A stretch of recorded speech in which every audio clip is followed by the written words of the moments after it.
temos todos uma ideia de Brasil e não passa por nenhum tipo de subserviência, não é? Então, quem hoje fala, olha, mas será que o Brasil não poderia mudar o discurso? Não, o problema não está aqui, o problema está na América do Norte, não é? Hoje nós temos um instrumento legal capaz de ser acionado caso se faça necessário. Ainda não é necessário. Nós estamos na negociação. Olá, eu sou a Isabel Mega e este é mais um episódio do EsferaCast. O nosso convidado de hoje é o secretário executivo do Ministério de Desenvolvimento, Indústria, Comércio e Serviços, Márcio Elias Rosa.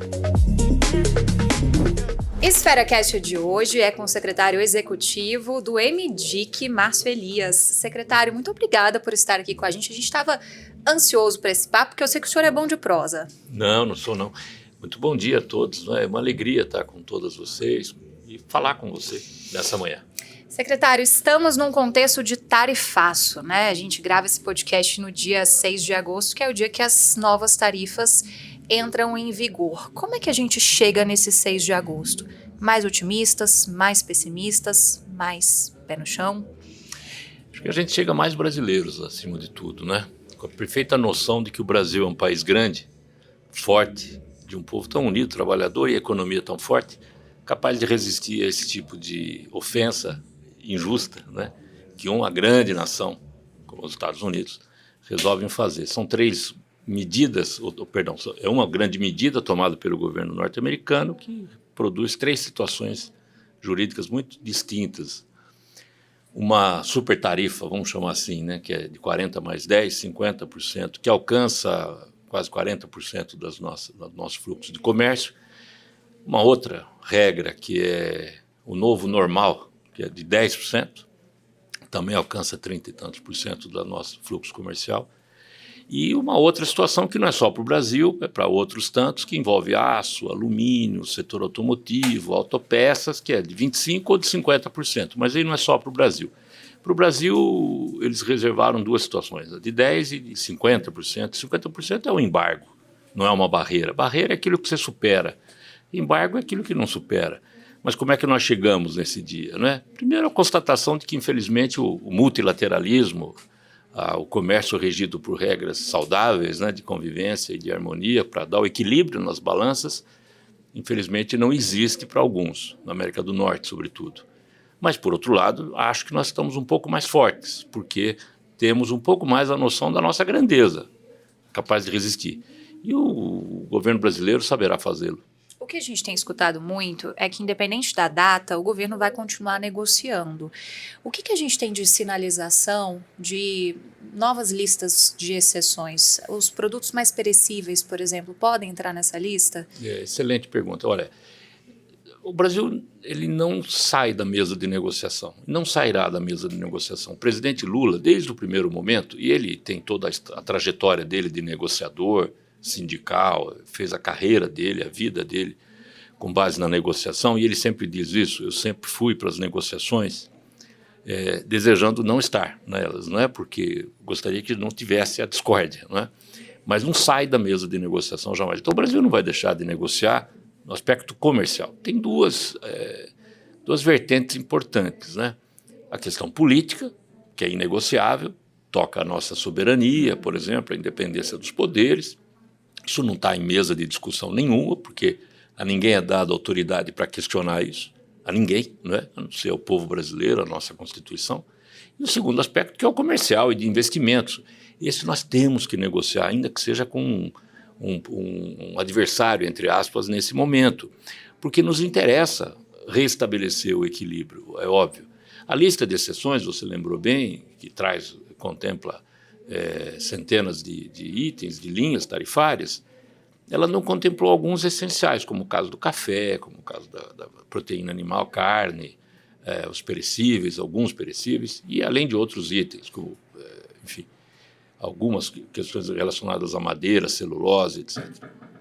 Nós precisamos continuar negociando.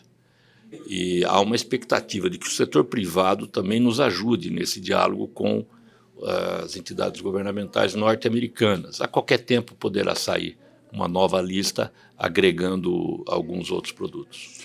O Brasil tem trabalhado também nesse plano de contingência, né? O vice-presidente Geraldo Alckmin já deu algumas pistas que podem ser, inclusive, soluções personalizadas de acordo com a necessidade de cada setor. Em que momento vocês pretendem anunciar isso? Porque a coisa já está bem avançada, falta talvez uma resposta política do presidente Lula sobre o timing? Olha, é que a questão não é simples. A gente fica, aparentemente, fala, olha, o setor, determinado setor, determinado produto, terá contratos extintos por conta da tarifa. Mas para dimensionar o prejuízo e quais as empresas que sofrerão prejuízo, isso leva tempo. Então, a nossa Secretaria de Comércio Exterior, num sistema lá que chama SIX-Comex, né, junto com a Receita Federal, vem tentando identificar, ponto a ponto, quais são esses setores que de fato impactam. Veja, há setores que são muito impactados. Setores em que a exportação para os Estados Unidos representa 50% da sua produção. Pescados, por exemplo. Pescados. Então. Mas pescados mesmo, talvez em torno de 11% do que é produzido é exportado. E desses, um percentual muito significativo é para os Estados Unidos. Mas veja, é 11% que é exportado. Quais são as empresas? Né? Porque também não são todas, infelizmente não são todas que estão no comércio exterior. Né?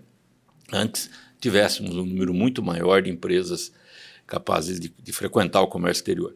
Então, esse diagnóstico ele não é tão simples. As pessoas, às vezes, fazem paralelo, e se me permite, só fazer, para tentar ser mais didático, com o que aconteceu no Rio Grande do Sul. Então, diz, olha, lá no Rio Grande do Sul o governo foi ágil e, de fato, em 2 meses a economia recuperava. Veja que o Rio Grande do Sul, o acerto das medidas tomadas pelo presidente Lula foi tão evidente que o Rio Grande do Sul acabou arrecadando mais, a economia girou mais do que havia previsto anteriormente. Depois daquela catástrofe, a economia saiu mais fortalecida.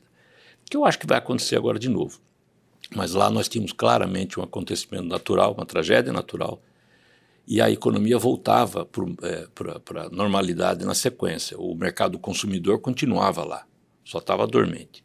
Aqui nós estamos falando de outra coisa, quer dizer, a exclusão das empresas daquele mercado. E muitas vezes você não consegue substituir o destino da exportação. Eu pego, por exemplo, um setor que é muito sacrificado hoje, que é o de autopeças, não é? Que fabrica e produz e exporta para os Estados Unidos sob encomenda, sob demanda. Então é uma peça para um veículo que é produzido nos Estados Unidos. Ele não tem como. Muito específico, né? Muito específico, ele não tem como substituir. É para essa empresa que a gente tem que olhar. Agora, como a gente vive num país cujo governo federal tem muita responsabilidade fiscal, porque a gente sabe que a base do desenvolvimento econômico é essa estabilidade e essa responsabilidade fiscal, nós precisamos identificar exatamente quais os setores, quais as empresas e quais as medidas capazes de produzir o resultado positivo, senão a gente produz um resultado deletério, que a gente não quer fazer. Então o time é esse, em poucos dias, eu imagino, uma semana, não sei quanto tempo, mas em poucos dias estarão prontas as medidas todas e o presidente Lula vai poder anunciar.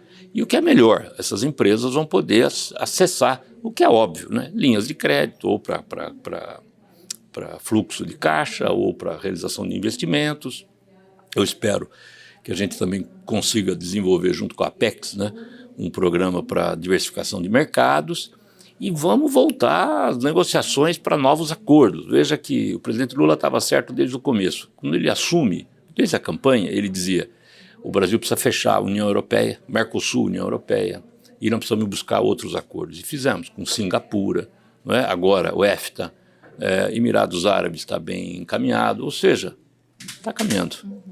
Vocês prepararam todo um arcabouço jurídico que foi aprovado muito rapidamente ali no Congresso Nacional em caso de necessidade de reciprocidade. Hoje, com o cenário que a gente tem, dá para descartar que o Brasil não vai acionar a reciprocidade? Olha, eu francamente não diria isso. Eu acho que dá para descartar que o Brasil fará a adoção de contramedidas ou não, sem muito ponderar. Isso está absolutamente descartado. Quem imaginou que lá atrás nós fôssemos reagir, né, o Brasil fosse reagir com ímpeto, está completamente equivocado. Não nos falta, né, e não falta para o ministro Alckmin, não falta para o presidente Lula, serenidade suficiente para saber que o grande desafio tem que ser enfrentado com muita cautela. E não convém, e não é de boa estratégia política mesmo de negociação, já que a gente quer negociar, né? Lembra, a sua primeira pergunta é essa, né? Quer dizer, da negociação, anunciar contramedidas, né? Eu diria o seguinte, nenhuma contramedida está descartada, mas também nenhuma foi estudada para que fosse aplicada.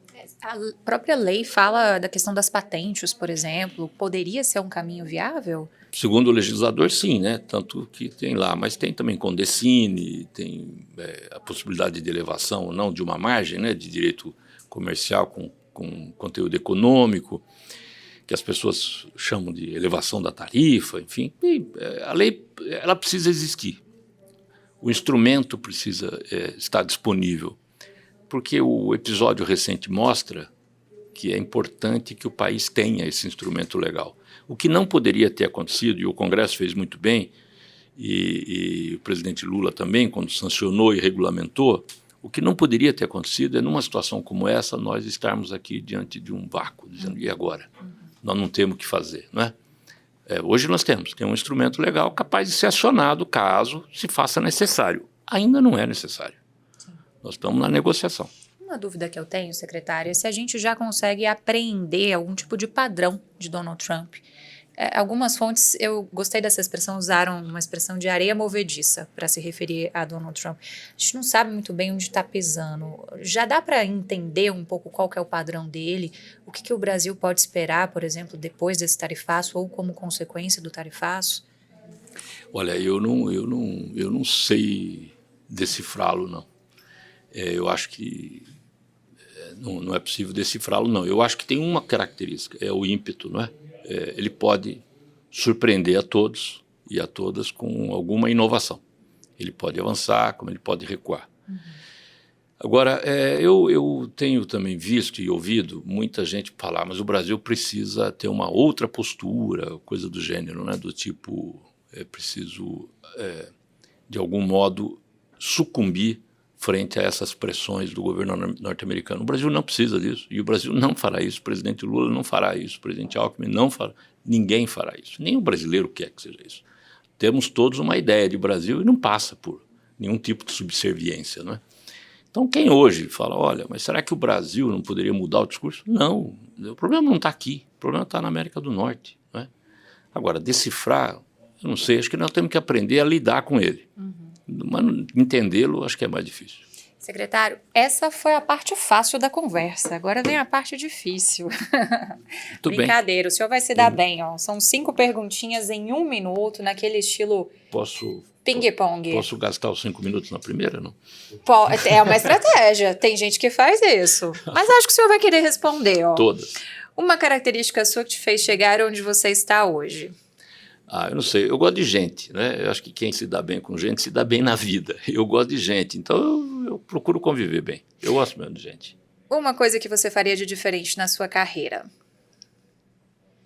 Eu não teria aceitado esse convite, por exemplo, nessa entrevista, mas eu não sei, eu me dei bem, eu fui do Ministério Público durante muito tempo, me dei bem porque fui feliz, né? Sou feliz. E fiquei 30 e tantos anos e fui procurador-geral em São Paulo 2 vezes e me realizei como promotor. Depois fui ser advogado e aprendi com meus amigos lá que a melhor coisa do mundo era ser advogado. Agora sou secretário executivo aqui com vocês todos no MDIC, com o doutor Geraldo, e estou muito feliz aqui. Então eu acho que está dando certo. As coisas estão dando certo. Muito obrigada por acompanhar mais um episódio do EsferaCast. Não se esqueça de nos seguir neste e em outros canais. Os links estão aqui na descrição. Até o próximo.